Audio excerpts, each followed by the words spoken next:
Di malaman ang gagawin, lutang at walang matakbuhan.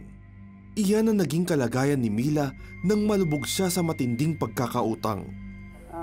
Yung utang ko ng mga panahon na yun ay nasa 500,000. At nakakalungkot talagang isipin na kahit tayo may hanap buhay, medyo nahihirapan tayo magbayad. Ang kita sa ani ng palay na pananim ni Mila sa probinsya ang siyang inaasahang pagkukunan ng bayad sa mga utang. Ngunit maging ito ay pumalpak din. Ang aming inaani ay nasa 25 kabans of palay. Minsan 30, pinakamataas na yung 40. Pero hanggang doon lang, pabalik-balik lang kami. Sa 25 kabans, lugi pa po kami doon. Nakakalungkot at nakaka-discourage. Yun po yung ating nararamdaman. Litong-lito at walang matakbuhan, sakto namang napanood ni Mila ang 700 Club Asia at isang katuroan ang kanyang isinapuso na siyang tumimo at nagpabago sa kanyang pananaw sa buhay. Na kung sino daw yung humingi, bibigyan.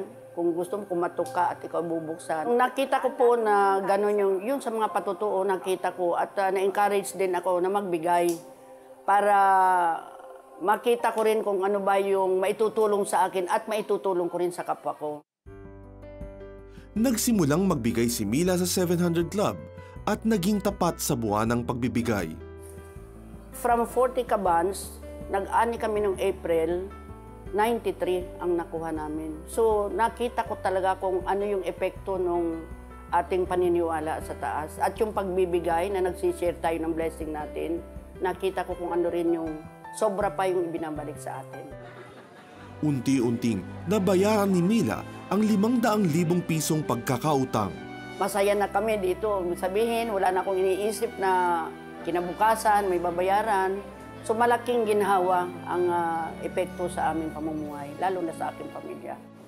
Hindi lamang ito ang naging pagpapala dahil wala ng utang nakapagpuntar na siya ng 2 computer shop. Patunay lamang sa katapatan ng Diyos sa kanya. Gusto ko na magpasalamat sa ating Panginoon dahil sa ipinakita sa atin ayon sa kanyang kagustuhan na ang blessing natin ay mag-share tayo sa kapwa. So yun din po yung pinapahalagahan ko sa hanggang sa ngayon.